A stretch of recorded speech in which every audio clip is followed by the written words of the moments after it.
So ayan, this is a continuation for the first example. So again, no, balikan lang natin. We have already answered example 1. So again, una kinuha natin yung graph. So tatandaan nyo paano mag-graph kapag linear function, 2 points lang yan, no? Nalagay kayong 2 points. Then, for the quadratic function, kunin nyo yung vertex. Then, sketch nyo yung graph by getting values of x dun sa left side and dun sa right side. Kasi pag nakuha nyo na yung vertex, pwede nyo nang makuha yung, nandun sa vertex yung kanyang symmetry, di ba? So, symmetrical sila dun sa left part tsaka sa right part. So, once na-sketch nyo na yung graph, kunin nyo yung boundary. Again, paano kukunin yung boundary? Equate nyo lang sila since may dalawang value ng y. So, kunin nyo yung y is equal to y. Ano? So, from there, you can get, then equate nyo siya into 0 para makuha nyo yung solution, di ba? Ang goal dito, makuha mo yung factor. Then, each factor is a solution. So, yung each factor, equate mo lang into 0. So, kaya dun sa example number 1, meron tayong factor of x, then x minus 2. So, yung x, ito yung isang factor natin, equate mo lang into 0. So, x is equal to 0. And yung another factor, x minus 2 is equal to 0. Therefore, x will be equal to 2. So, yan yung boundary natin. Kaya nakuha natin yung ating lower boundary tsaka upper boundary. Again, don't rely on your drawing if you did not uh, graph the quadratic function point by point. So, pinaka maganda pa rin is kunin mo yung kanyang uh, uh, upper and lower boundary by equating the two values of y. Na-equate natin yan.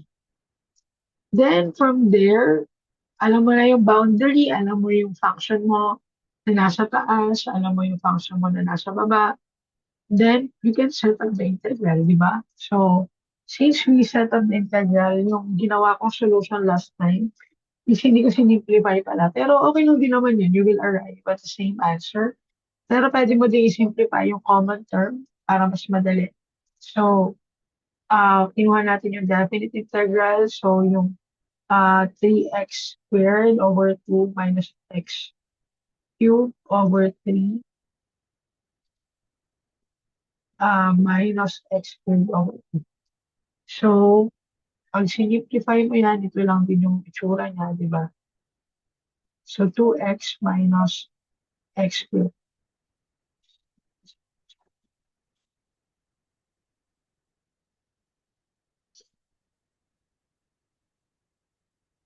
Ayan, so 3x minus x squared minus x. So, parang ano siya, 2x minus x squared. So, pag integrate mo, meron din, ano? So, may integrate mo siya sa x squared minus x cubed over 3. So, that will be equal to 4 over 3. So, turo ko lang for this video, paano natin gagamitin yung calculator. So, share ko lang yung, dahil wala akong makita na application ng Casio. So, ito na lang yung application sa phone. Pero, again, for the final exam, you will not be allowed to use your phone.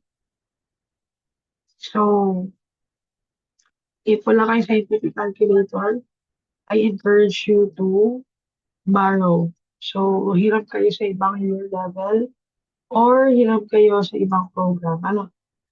So, again, kung maaalala nyo, yung ating uh, integration, ano, balikan natin yung,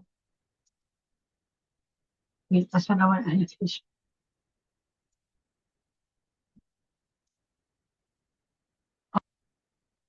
so, try ko mag-annotate.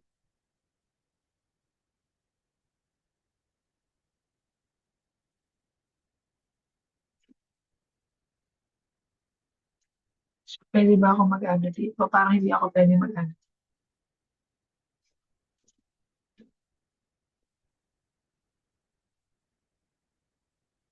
Eh, sige na, nga, wag na. So remember, yung ating integration coming from our uh, example 1, no, yung ating integration will be integral. So, pindutin nyo lang tong uh, integration. Ano? So, this one. So, na-integrate to. Ito, pwede nyo ito pindutin. So, integration. Then, pili kayo nitong una. Kasi meron kang definite integral na meron kang upper boundary tsaka lower boundary. So, ito yung makikita nyo sa screen. So, input nyo lang dyan yung value, yung equation na i-integrate, di ba? So, if you can remember, our integral is 2x. So, type lang natin yan, 2x, 2 as an x, alpha x, 2x minus x squared. So, ayan. So, pwedeng lagyan mo ng parenthesis dahil alam mo na yung dxi, mag-a-apply nyo sa ating 2x minus x squared. Then, sa baba, yung lower boundary natin from 0. So, then, pindutin lang natin yung equal sign. Ano? So, lalabas na dyan is 4/3. So, again, it's easier.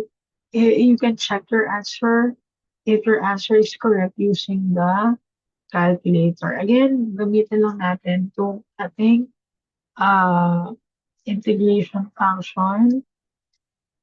Then, uh, type natin yung mismo equation and type the boundary from 0 to 2. Then from there, you can get the exact equation and the exact answer to our function. Okay?